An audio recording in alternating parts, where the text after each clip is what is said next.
Hello friends, मैं निर्जरा Chauhan. YouTube channel पर आप सभी का स्वागत है। हम आप लोगों के लिए आज ये प्रीवियस ईयर क्वेश्चन की प्रैक्टिस सीरीज़ लेके आए हैं जो सीडीपी की है। इसमें हमारे 30 क्वेश्चंस हैं जिसको आज हम सॉल्व करेंगे। जैसा कि हम लोग जानते हैं जो सीटेट होता है वो उसमें प्रीवियस ईयर क्वेश्चंस रिपीट होते हैं।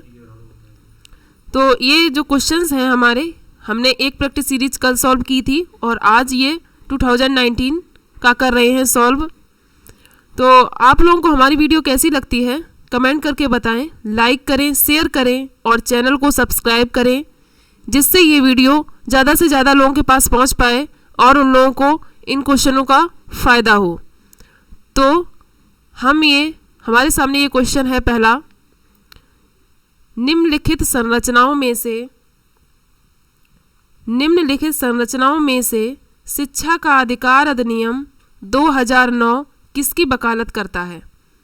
फर्स्ट ऑप्शन है समावेशी शिक्षा, बी है पृथक्करण, सी है मुख्यधारा और डी है एकीकृत। तो इसमें पूछा गया है 2009 का जो शिक्षा का अधिकार अधिनियम है वो पूछा गया है।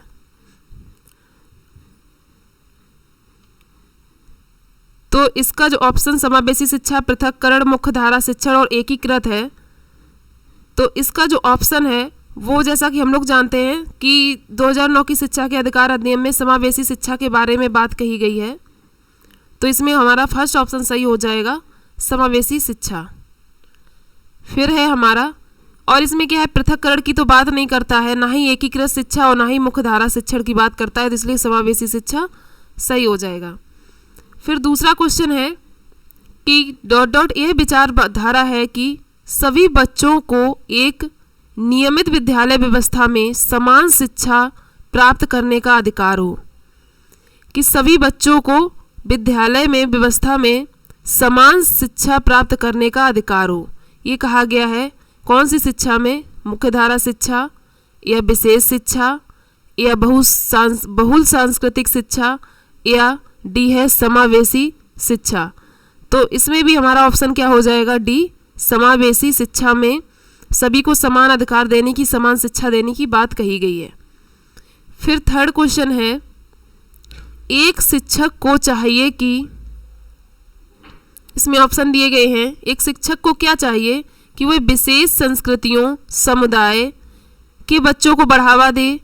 बी ऑप्शन है वह विद्यार्थियों के बीच सांस्कृतिक विभिन्नताओं तथा विविधता की अनदेखी करे। सी ऑप्शन है यह संप्रेरित करे कि वह कक्षा में सभी संस्कृतियों का सम्मान करती है और एवं महत्व देती है।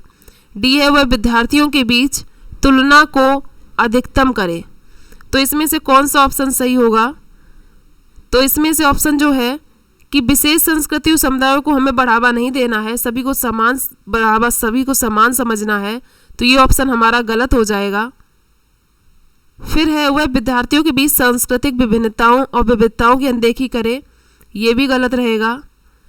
फिर है कि संप्रेषित करें कि वह कक्षा में सभी संस्कृतियों का सम्मान करती है और महत्व देती है, ये सही लग रहा है। पर हम अगला ऑप्शन भी देख लेते हैं, वह विद्यार्थियों के बीच तुलना को अधिकतम करे, हमें तुलना नहीं करनी है, ये भी गलत हो जाएगा। तो हमारा इसका सी ऑप्शन सही है। फिर हम चलते हैं नेक्स्ट क्वेश्चन पर। नेक्स्ट क्वेश्चन है हमारा फोर्थ। नेक्स्ट क्वेश्चन है फोर्थ कि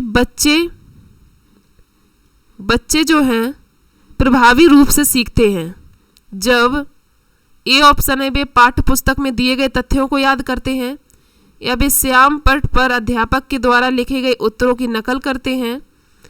नंबर सी है वे विभिन्न गतिविधियों एवं कार्यों में सक्रिय रूप से भाग लेते हैं, या शिक्षक कक्षा में होने वाली सभी घटनाओं व बच्चों को पूर्ण रूप से नियंत्रित करता है। तो इसमें कहा गया है कि पाठ्य पुस्तक में दिए तथ्यों को याद करना, तो याद करना या रटना नहीं सिखाया गया, ये गलत हो जाएगा। फिर श्याम पट पर किसी शिक्षक का अनुकरण करना, ये भी नहीं प्रभावी है। वे विभिन्न गतिविधियों एवं कार्यों में सक्रिय रूप से रहें, तो ये सक्रिय रहना हमारे लिए पॉजिटिव होता है, तो ये सही हो सकता है। उसके आगे का ऑप्शन देखते हैं, शिक्षक कक्षा में होने वाली सभी घटनाओं व बच्चों को पूर्ण रूप से नियंत्रित करता है। ये भी गलत हो जाएगा।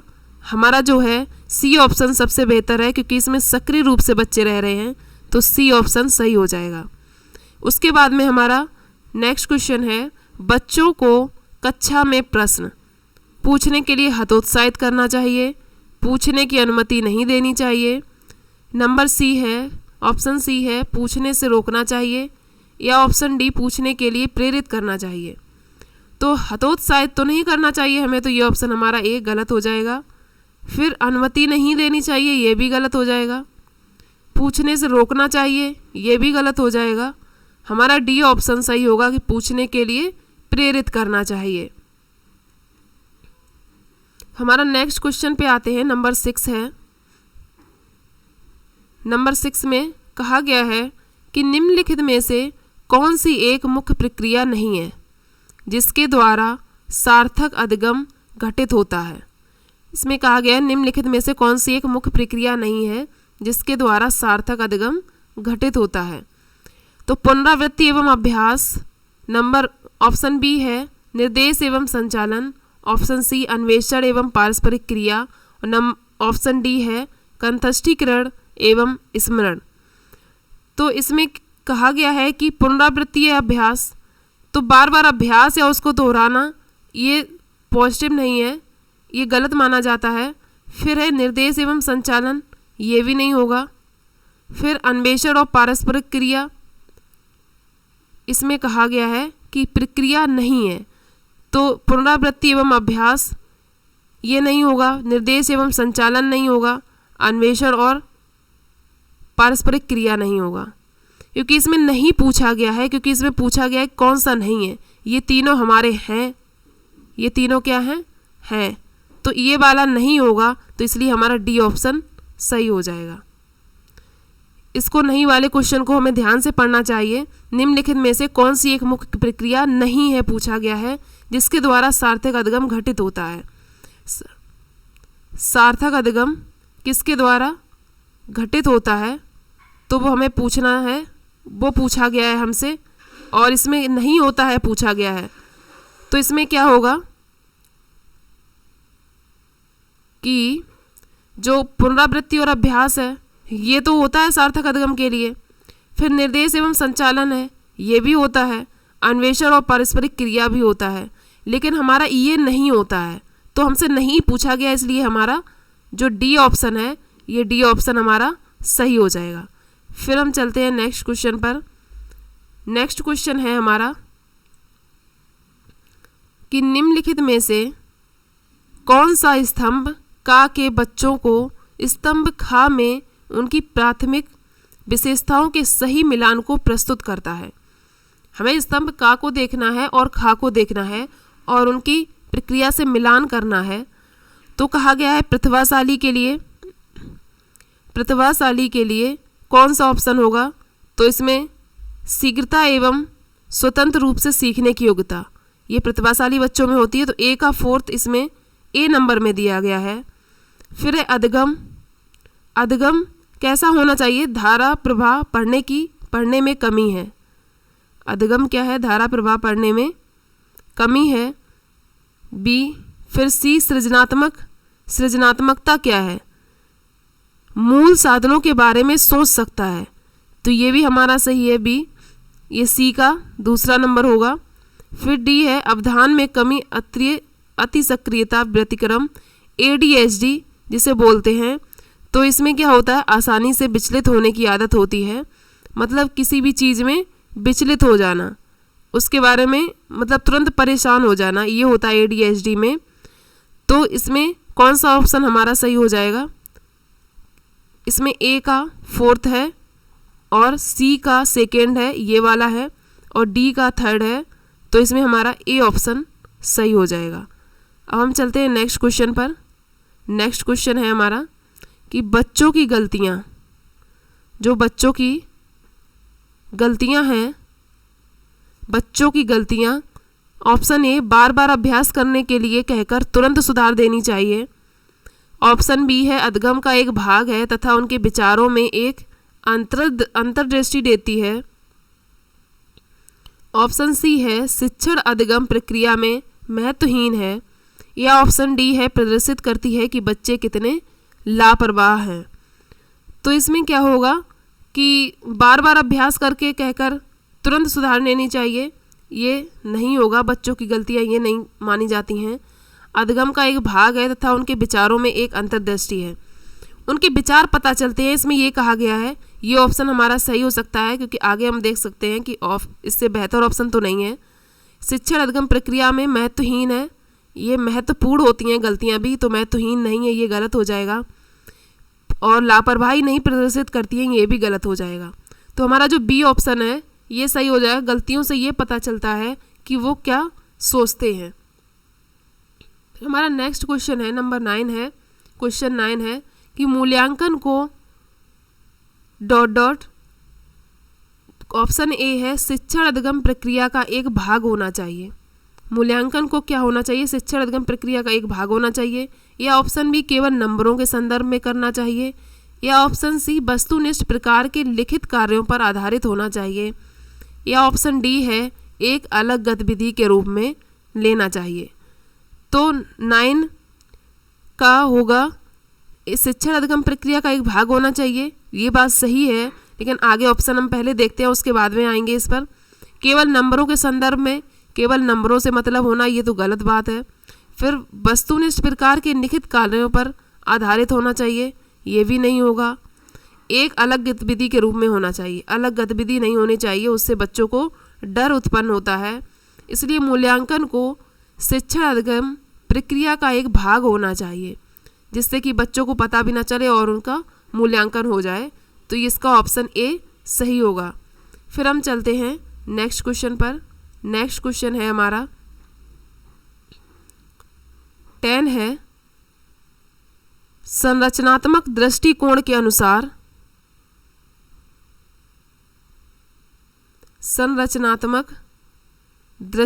के अनुसार अधिगम है। अधिगम क्या है ये पूछा गया है कि एक निष्क्रिय एवं व्यक्तिपरक प्रक्रिया है, या जानकारी के अर्जन की प्रक्रिया है, या ऑप्शन सी है अनुभव के परिणाम के रूप में व्यवहार में एक परिवर्तन होने की प्रक्रिया है, या एक सक्रिय एवं सामाजिक प्रक्रिया है। तो संरचनात्मक दृष्टिकोण के अनुसार पूछा गया अधिगम, तो निष्क्रिय तो नहीं होता है, तो ये गलत हो जाएगा। इसमें निष्क्रिय दिया गया है तो ये गलत हो जाएगा। जानकारी के अर्जन की प्रक्रिया है, तो केवल अर्जन की प्रक्रिया नहीं है, ये भी गलत हो जाएगा। फिर ऑप्शन सी है अनुभव के परिणाम के रूप में व्यवहार के एक परिवर्तन होने की प्रक्रिया है, ये भी नहीं होगा। इसमें क्या होगा कि एक सक्रिय एवं सामाजिक प्रक्रिया है। जो अधिगम है वो सक्रिय और सामाजिक प्रक्रिया है, तो ये ऑप्शन डी सही हो जाएगा। फिर हमारा जो नेक्स्ट क्वेश्चन है 11, इसमें कहा गया है कि जब शिक्षक को विद्यार्थियों एवं उनकी योग्यताओं के बारे में सकारात्मक विश्वास होता है तब विद्यार्थी ए है निश्चित हो जाते हैं तथा सीखने के लिए किसी भी तरह का प्रयास करना बंद कर देते हैं। ऑप्शन बी है उनका जो उत्साह भंग हो जाता है तथा वे दबाव में आ जाते हैं। ऑप्शन सी है किसी भी रूप में प्रभावित नहीं होते हैं। ऑप्शन डी है सीखने के लिए उत्सुक एवं प्रेरित रहते हैं। तो इसमें क्या होगा कि निश्चिंत हो जाते हैं, सीखने के लिए प्रयास करना बंद कर देते हैं, ये नहीं होगा। उन्हें सकारात्मक विश्वास होता है तो वो सीखना चाहते हैं। उत्साह भी उनका भंग नहीं होता है, ये भी गलत हो जाएगा। किसी भी रूप में प्रभावित नहीं होते हैं, ये भी गलत हो जाएगा। ऑप्शन डी सही हो जाएगा, सीखने के लिए उत्सुक एवं प्रेरित रहते हैं। हमेशा सीटेट में जो ये क्वेश्चन आते हैं इनको जो है विद्यार्थियों के प्रति नज़रिए से देखा जाता है, जो 1 to 5 के होते हैं कि वो क्या सोच सकते हैं, उस हिसाब से ऑप्शन टिक किया जाता है। फिर है क्वेश्चन नंबर 12, एक शिक्षक बच्चों को प्रभावी रूप से समस्या का समाधान करने में सक्षम बनने के लिए किस तरह से प्रोत्साहित कर सकती है। एक शिक्षक है बच्चों को प्रभावी रूप से समस्या का समाधान करने में सक्षम बनाने के लिए किस तरह से प्रोत्साहित कर सकती है। तो ऑप्शन ए है कि पाठ्य पुस्तक से एक ही प्रकार के प्रश्नों के उत्तर के अभ्यास के लिए उन्हें पर्याप्त मात्रा में अवसर प्रदान करके, या ऑप्शन बी है पाठ्य पुस्तक में दी गई सूचनाओं के कंठस्थीकरण करने पर बल देकर, या ऑप्शन डी है बच्चों को समस्या के बारे में सहजानुभूत अनुमान लगाने एवं बहुविकल्पों को देखने के लिए प्रोत्साहित करके, या ऑप्शन डी है पाठ्य पुस्तक के सभी प्रश्नों के व्यवस्थित तरीके में समाधान लिखकर। तो इसमें से कौन सा ऑप्शन सही होगा वो बताना है हमें। तो इसका है कि पाठ्य पुस्तक से एक ही प्रकार के प्रश्नों के उत्तर के अभ्यास के लिए, मतलब एक ही प्रकार का प्रश्न बार बार अभ्यास करना, अवसर प्रदान करना, ये गलत हो जाएगा। फिर उसके बाद में है कि ऑप्शन बी है कि पाठ्य पुस्तक में दी गई सूचनाओं के कंठस्थीकरण करने पर बल देकर, यानी उन्हें रटने के लिए कहकर, तो रटना भी ये गलत हो जाएगा, रटना भी गलत हो जाएगा। फिर आता है ऑप्शन सी, बच्चों को समस्या के बारे में सहजानुभूत अनुमान लगाने एवं बहुविकल्पों को देखने के लिए प्रोत्साहित करके, और उसके बाद में ये ठीक लग रहा है ऑप्शन सी। फिर उसका आगे और देख लेते हैं हम कि शायद आगे का ऑप्शन इससे अच्छा हो, पाठ्य पुस्तक के सभी प्रश्नों के व्यवस्थित तरीके से समाधान लिखकर, तो ये भी लिखकर नहीं होगा। तो इसका जो ऑप्शन होगा ऑप्शन सी सही होगा, बच्चों को समस्या के बारे में सहजानुभूत अनुमान लगाने एवं बहुविकल्पों को देखने के लिए प्रोत्साहित करके।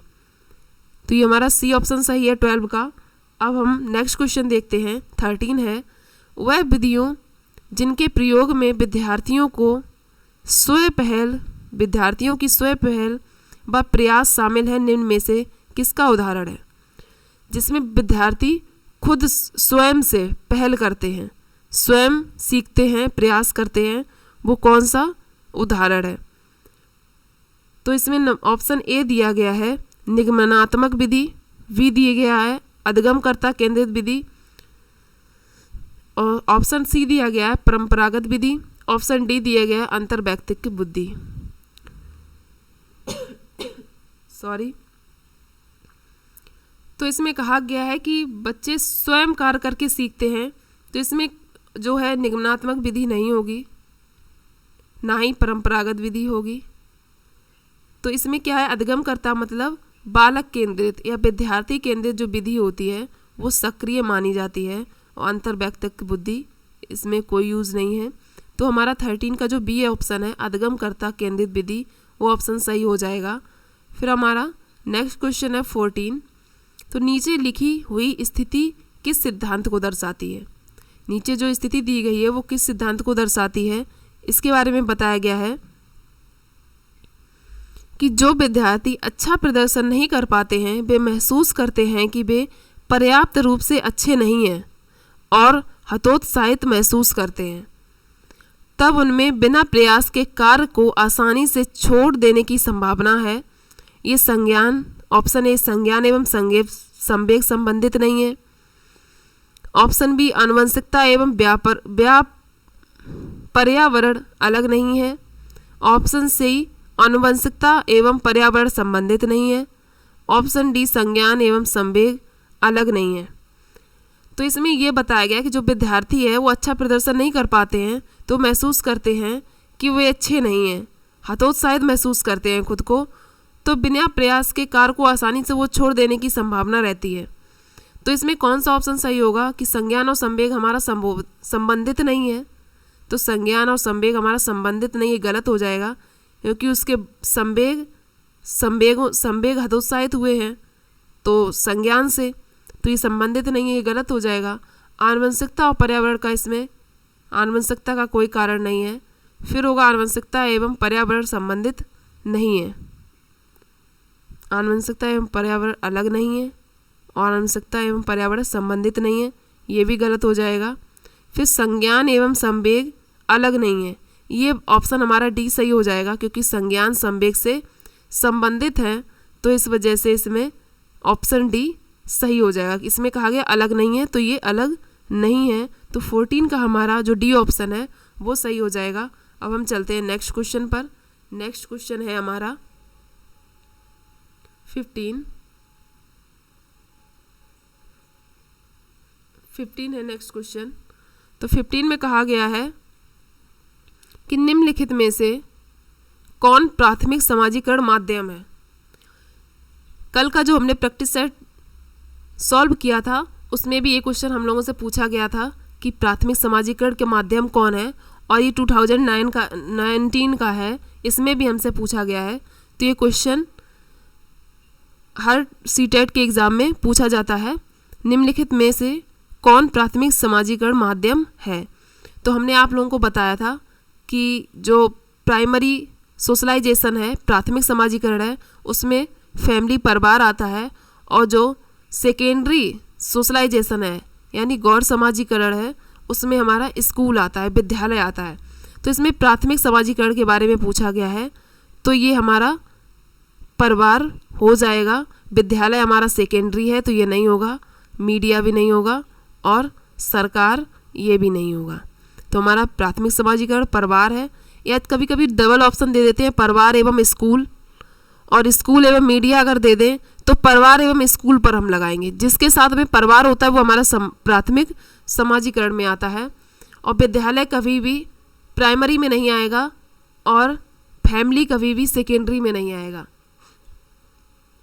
फिर है हमारा नेक्स्ट क्वेश्चन 16। जीन पियाजे के सिद्धांत का प्रमुख प्रस्ताव है कि जीन पियाजे ने प्रमुख प्रस्ताव दिया है कि ऑप्शन ए है कि बच्चों की जो सोच है वयस्कों से बेहतर होती है, या ऑप्शन बी है बच्चों की सोच मात्रात्मक रूप से वयस्कों से भिन्न होती है, यानी वयस्कों से अलग होती है। ऑप्शन सी है बच्चों की सोच गुणात्मक रूप से वयस्कों से भिन्न होती है। ऑप्शन डी है बच्चों की सोच वयस्कों में निम्न होती है। आप लोगों को याद होगा कि हमने जब पढ़ा था जीन पियाजे के बारे में, तो इन्होंने कहा था कि जो थिंकिंग के बारे में इन्होंने कहा है, तो इन्होंने कहा है बच्चों की जो थिंकिंग होती है, जो सोच होती है, वो क्वालिटी में सेम नहीं होती है, पर उसकी जो क्वांटिटी होती है वो सेम होती है। वो सोचते उतना ही हैं, पर उनके सोचने का जो तरीका है वो अलग होता है। तो बच्चों की जो सोच है मात्रात्मक रूप से तो सेम होती है, मात्रा तो उनकी बराबर होती है, जितना बड़े सोचते हैं उतना ही छोटे सोचते हैं, लेकिन जो क्वालिटी होती है वो भिन्न होती है। तो इसमें क्या होगा, फर्स्ट ऑप्शन गलत होगा, बेहतर होती है, ये गलत हो गया। फिर बच्चों की सोच मात्रात्मक रूप से वयस्कों से भिन्न होती है, ये भी गलत हो जाएगा, और ऑप्शन डी भी गलत हो जाएगा। हमारा जो ऑप्शन सी है इसमें कहा गया है गुणात्मक रूप से भिन्न होती है, यानी क्वालिटी में भिन्न होती है। तो 16 का हमारा सी ऑप्शन सही हो जाएगा। फिर है 17 में बोला गया है कि जेंडर, ये क्वेश्चन भी कल के प्रैक्टिस सेट में भी था और ये आज के भी प्रैक्टिस सेट में है कि जेंडर क्या है। ऑप्शन ए एक मनोवैज्ञानिक सत्ता है, ऑप्शन बी एक सामाजिकरण संरचना है, या ऑप्शन सी एक आर्थिक अवधारणा है, या ऑप्शन डी एक जैविक निर्धारक है। तो आप लोगों को बताया था कि जो जेंडर होता है, जो जेंडर है ये क्या है, ये सामाजिक होता है, सामाजिक होता है। और जो सेक्स के बारे में बताया था, जो वो क्या होता है, वो बायोलॉजिकल होता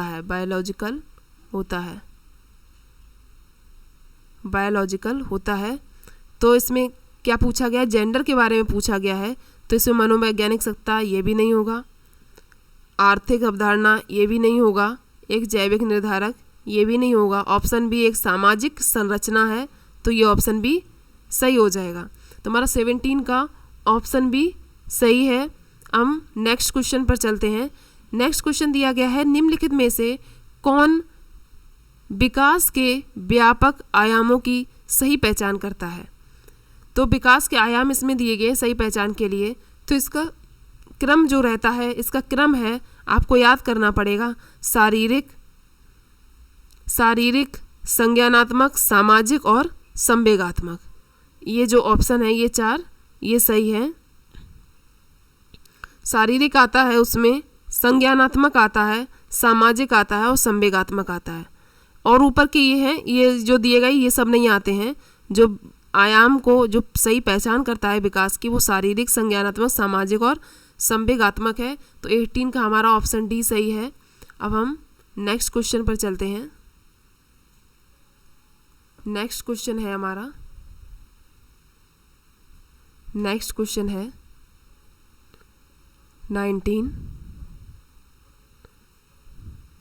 19 में कहा गया है कि बुद्धि के बारे में निम्नलिखित कथनों में से कौन सा सही है। बुद्धि के बारे में कौन सा सही है पूछा गया है। ऑप्शन ए है बुद्धि अनुभव के परिणाम के रूप में व्यवहार में एक अपेक्षाकृत स्थायी परिवर्तन है, या ऑप्शन बी बुद्धि एक आनुवंशिक विशेषक है जिसमें मानसिक गतिविधियां जैसे स्मरण एवं तर्क शामिल होती है। ऑप्शन डी है बुद्धि बहुआयामी है जिसमें बुद्धि परीक्षणों के द्वारा पूर्ण रूप से परमेय न की जाने वाली कई योग्यताएं शामिल हैं। ऑप्शन डी है बुद्धि अभिसारी रूप से सोचने की योग्यता है। तो इसमें बुद्धि के बारे में पूछा गया है कि कौन सा कथन सही है। तो अनुभव के परिणाम के रूप में व्यवहार का एक अपेक्षाकृत स्थायी परिवर्तन है, तो स्थायी परिवर्तन नहीं है, ये गलत हो जाएगा। फिर बुद्धि एक आनुवंशिक विशेषक है जिसमें मानसिक गतिविधियां स्मरण एवं तर्क शक्ति शामिल है, ये भी नहीं होगा। फिर है इसमें कि बहुबुद्धि आयामी है, बुद्धि बहुआयामी है जिसमें बुद्धि परीक्षणों के द्वारा पूर्ण रूप से परमेय न की जाने वाली कई योग्यताएं शामिल हैं। बुद्धि अभिसारी रूप से सोचने की योग्यता है। तो इसमें हमारा जो सी ऑप्शन है ये सही हो जाएगा। क्वेश्चन 19 का सी ऑप्शन सही है। बुद्धि परीक्षणों के द्वारा पूर्ण रूप से परमेय न की जाने वाली कई योग्यताएं शामिल हैं बुद्धि में। तो 19 का हमारा सी ऑप्शन सही है। फिर हम चलते हैं नेक्स्ट क्वेश्चन 20 है प्रगतिशील शिक्षा में बच्चों को किस तरह से देखा जाता है। जो प्रगतिशील शिक्षा है उसमें बच्चों को किस तरह से देखा जाता है, ये क्वेश्चन हम लोगों ने कल के प्रैक्टिस सेट में भी सॉल्व किया था। तो इसमें पूछा गया ऑप्शन है निष्क्रिय अनुकारकों के रूप में, सक्रिय अन्वेषकों के रूप में, खाली स्लेटों के रूप में, या छोटे वयस्कों के रूप में। तो निष्क्रिय जिसमें ऑप्शन ये हो ही नहीं सकता है, सक्रिय अन्वेषक ये सही है। आगे और देखते हैं खाली स्लेटों के रूप में, तो ये खाली स्लेट नहीं कहा गया है बच्चों को। छोटे वयस्कों के रूप में ये भी नहीं होगा। बच्चों को छोटे नन्हे वैज्ञानिक कहा गया है, खाली स्लेट नहीं कहा गया है। तो इसका ऑप्शन बी सही हो जाएगा, सक्रिय अन्वेषक के रूप में जो सक्रिय होकर खोज करते हैं। ऑप्शन बी का बी ऑप्शन क्वेश्चन नंबर 20 का ऑप्शन बी सही हो जाएगा। नेक्स्ट क्वेश्चन पे चलते हैं 21। लेव वाइगोत्स्की के अनुसार अधिगम क्या है। इसमें पूछा गया है एक व्यक्तिगत गतिविधि है, एक निष्क्रिय गतिविधि है, एक अनुबंधित गतिविधि है, या एक सामाजिक गतिविधि है। तो ये बात हमेशा ध्यान रखो, जो लेव वाइगोत्स्की हैं इन्होंने समाज, संस्कृति और लैंग्वेज 3 के बारे में बात की है। तो समाज और संस्कृति के बारे में इन्होंने बात की है। इन्होंने लैंग्वेज को एक टूल बताया है, पर इन्होंने समाज और संस्कृति के बारे में बात की गई है। तो इनके लिए हमेशा जहाँ पे समाज की गतिविधि आती है वो ऑप्शन सही होता है। तो ये डी ऑप्शन सही हो जाएगा, एक सामाजिक गतिविधि है, या सांस्कृतिक गतिविधि है, या सामाजिक गतिविधि है। लेव वाइगोत्स्की हमेशा सामाजिक और संस्कृति के लिए जाने जाते हैं। फिर हमारा 21 क्वेश्चन है निम्नलिखित में से कौन सा पूर्व क्रियात्मक अवस्था काल के बच्चे को विशेषित करता है।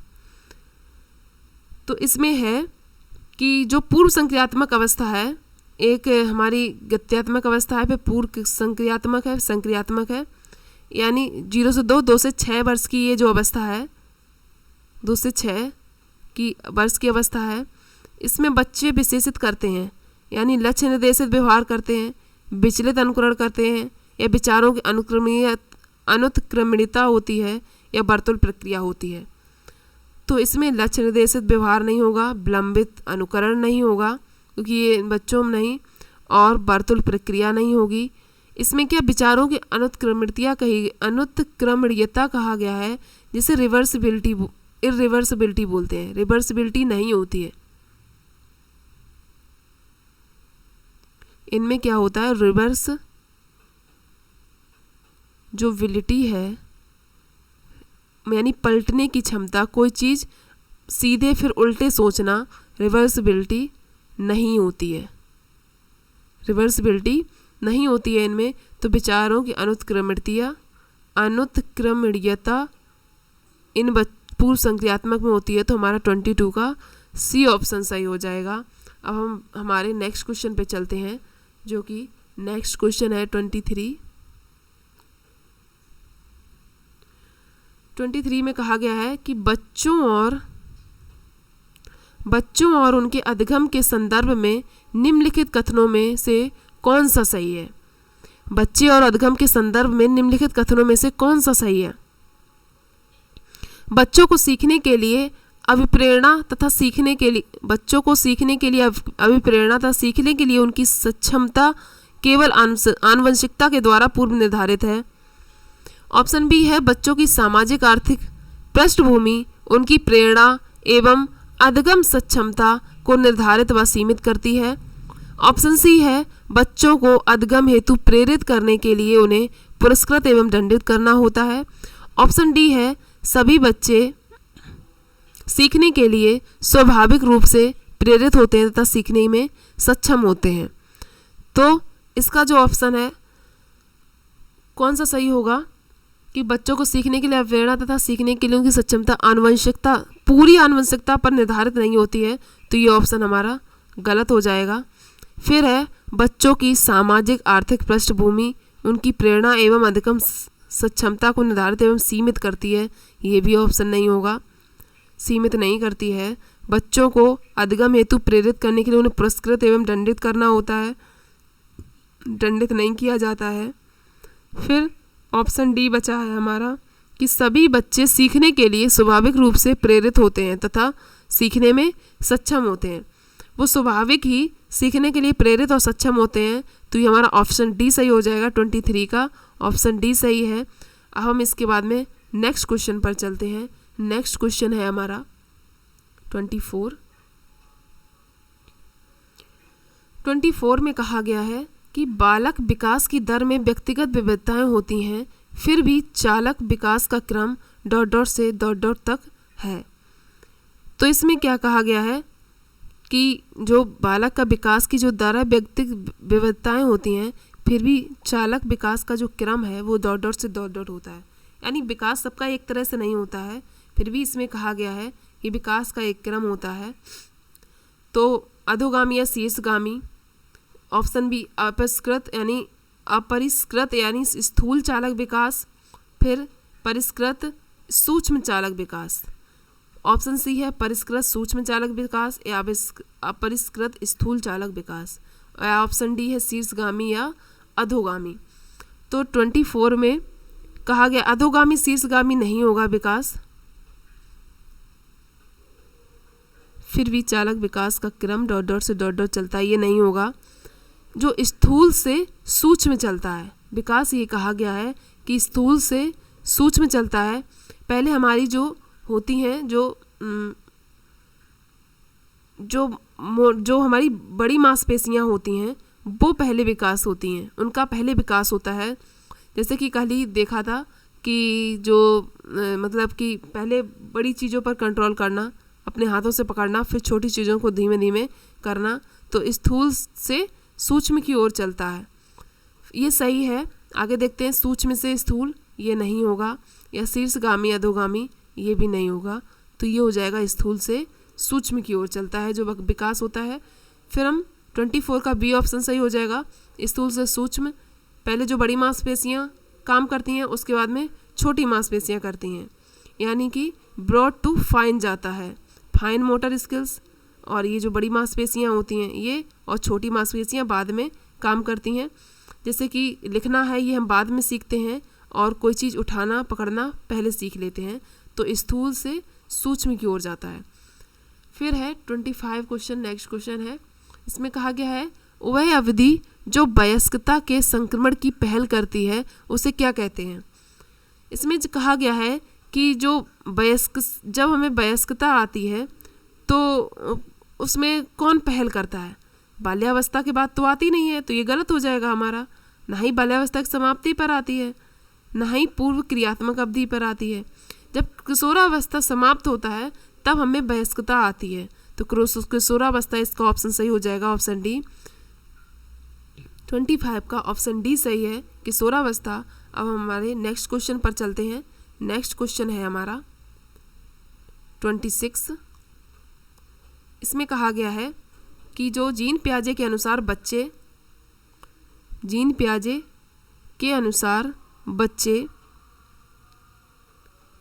ऑप्शन ए है, ऑप्शन ए में कहा गया है कि प्रेक्षणात्मक अधिगम की प्रक्रिया का अनुसरण करते हुए दूसरों का अवलोकन करके सीखते हैं। ऑप्शन बी है उद्दीपन अनुक्रिया संबंधों के सावधानी पूर्वक नियंत्रण के द्वारा एक विशेष तरीके से व्यवहार करने के लिए अनुबंधित किया जा सकता है। ऑप्शन सी है को पुरस्कार एवं दंड के सिद्धांतों का प्रयोग करते हुए विशेष तरीके से व्यवहार करना एवं सीखना सिखाया जा सकता है। ऑप्शन डी है ज्ञान को सक्रिय रूप से संचरित करते हैं जैसे जैसे वे दुनिया के में व्यवहार कौशल का प्रयोग करते हैं तथा अन्वेषण करते हैं। तो 26 में कहा गया है कि अनुसरण और अवलोकन ये गलत हो जाएगा, जीन पियाजे के अनुसार ये गलत हो जाएगा। सावधानीपूर्ण नियंत्रण द्वारा तथा तरीके से व्यवहार के अनुबंधित किया जा सकता है, ये भी गलत हो जाएगा। फिर है पुरस्कार एवं दंड का बिल्कुल उपयोग नहीं होगा। ज्ञान को सक्रिय रूप से यानी जहाँ पे सक्रिय होता है वो ऑप्शन सही माना जाता है। बच्चे के लिए सक्रिय होना सबसे अच्छा तरीका होता है, सक्रिय होकर सीखना, तो इसका ऑप्शन डी सही हो जाएगा, यानी 26 का डी ऑप्शन सही है। अब हम नेक्स्ट क्वेश्चन पर चलते हैं। नेक्स्ट क्वेश्चन है हमारा 27 में कहा गया है कि मौखिक संवाद जो बच्चे अपने आप से करते हैं, जो मौखिक संवाद होता है बच्चे अपने आप से करते हैं, उन्हें लेव वाइगोस्की क्या कहते हैं। अपने आप से जो संवाद किया जाता है तो उसे क्या कहते हैं। आपको याद होगा कि हमने पढ़ाया है कि लेव वाइगोस्की ने जो दी है स्पीच दी गई हैं, एक तो सोशल स्पीच है, एक इनर स्पीच है, एक साइलेंट स्पीच है। तो इनर स्पीच में होता है मतलब अपने आप से बात करना, सोशल स्पीच में सोशल समाज में जिससे बात करना वो हो जाता है, और इनर स्पीच में होता है कि खुद से बात करना, और साइलेंट स्पीच वो होती है मन में ही बात करना। तो इसमें बात कहा गया है कि जो संवाद बच्चे अपने आप से कर रहे हैं, जैसे धीमे धीमे बोल के करते हैं ना, कि जैसे कोई वो किसी गाड़ी के पुर्जे जोड़ रहे हैं तो मुझे ये पहिया यहाँ पे लगाना है, या ऐसे धीमे धीमे अपने आप से बात करते हैं, तो भ्रांत वार्ता ये नहीं होगा। इनर और अहम केंद्रित नहीं होगा, समस्यात्मक वार्ता नहीं होगा, और इसमें क्या होगा कि व्यक्तिगत वार्ता यानी जो खुद की वार्ता है, स्वयं से वार्ता की बात की गई है कि, तो इसमें क्या हो जाएगा व्यक्तिगत वार्ता, क्या हो जाएगा व्यक्तिगत वार्ता, ऑप्शन ए हमारा सही हो जाएगा। फिर नेक्स्ट क्वेश्चन है 28 खिलौने, पहनावे की वस्तुएं, घरेलू सामग्रियों, व्यवसायों एवं रंगों को विशिष्ट लिंग के साथ संबंधित करना क्या प्रदर्शित करता है। यानी किसी को विशिष्ट एक घरेलू सामग्री या खिलौनों से या एक कलर से, एक विशिष्ट रंग से किसी को जोड़ा जाए तो वो क्या संबंधित करता है, तो वो जेंडर रूढ़िवादिता को संबंधित करता है। यानी कि पहले से ही निर्धारित कर दिया जाता है, जेंडर में रूढ़िवादी लोग होते हैं उनमें कर दिया जाता है, जो रूढ़िवादी लोग हैं आज भी हैं, कि जैसे कि कहा जाता है कि रेड कलर केवल लड़कियां पहन सकती हैं, या ब्लैक कलर केवल लड़के पहन सकते हैं, या वाइट कलर केवल लड़के पहन सकते हैं, या घुड़ियों से केवल लड़कियां खेल सकती हैं, और जो गाड़ी और ट्रैक्टर वगैरह होते हैं उनसे केवल लड़के खेल सकते हैं। तो ये जेंडर रूढ़िवादिता होती है। फिर 29 क्वेश्चन है, इसमें तो हमारा 28 का जो है ऑप्शन ए सही हो जाएगा। फिर आता है 29 कि एक प्रारंभिक कक्ष में एक बच्ची अपने साथ जो अनुभव लाती है, अपने साथ में एक अनुभव लाती है, उसकी उपेक्षा करनी चाहिए, उस पर ध्यान नहीं देना चाहिए, उन्हें शामिल कर उनका संचय करना चाहिए, उन्हें अस्वीकार करना चाहिए।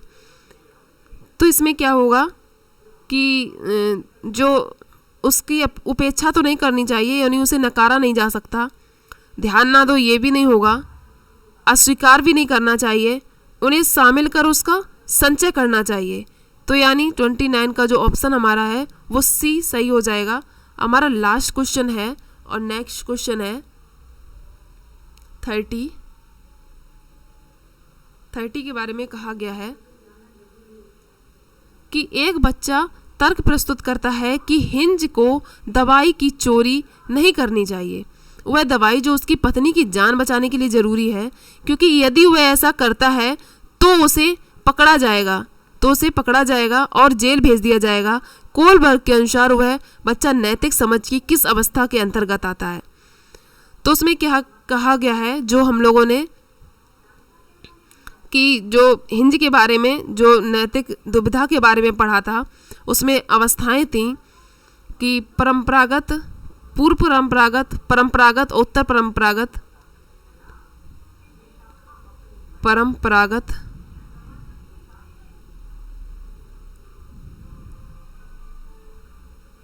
इससे क्वेश्चन एक जरूर आता है, कल भी आया हुआ था। परंपरागत जो 4 से 10 वर्ष तक होता है,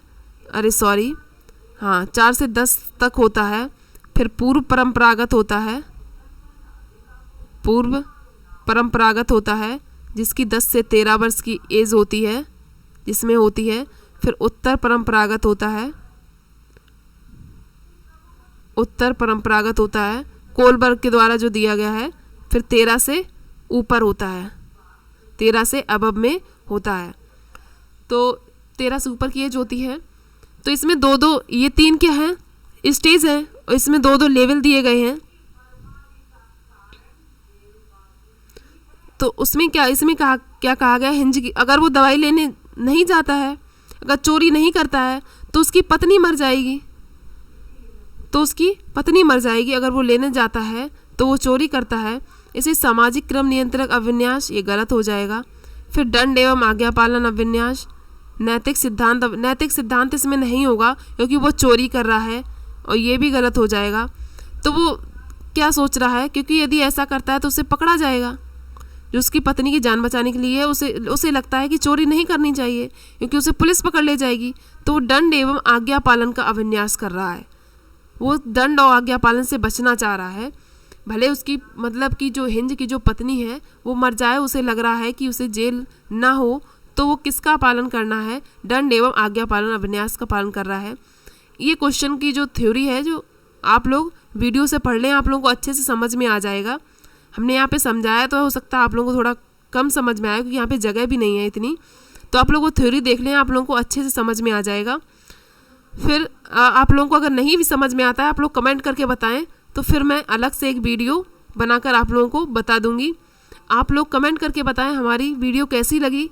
लाइक करें, शेयर करें और चैनल को सब्सक्राइब करें और बेल आइकन भी दबाएं, जिससे कि आप लोगों के पास ये वीडियो पहुंचती रहे। और आप लोग सब्सक्राइब करेंगे, लाइक करेंगे, शेयर करेंगे, तो मुझे भी मोटिवेशन मिलेगा, जिससे हम आप लोगों के लिए अच्छी से अच्छी प्रैक्टिस सीरीज़ लेकर आएंगे, और आप लोगों को जिससे फ़ायदा होगा, और आप लोगों का एग्ज़ाम क्वालिफाइड ज़रूर होगा। तो आप लोगों का बहुत बहुत धन्यवाद।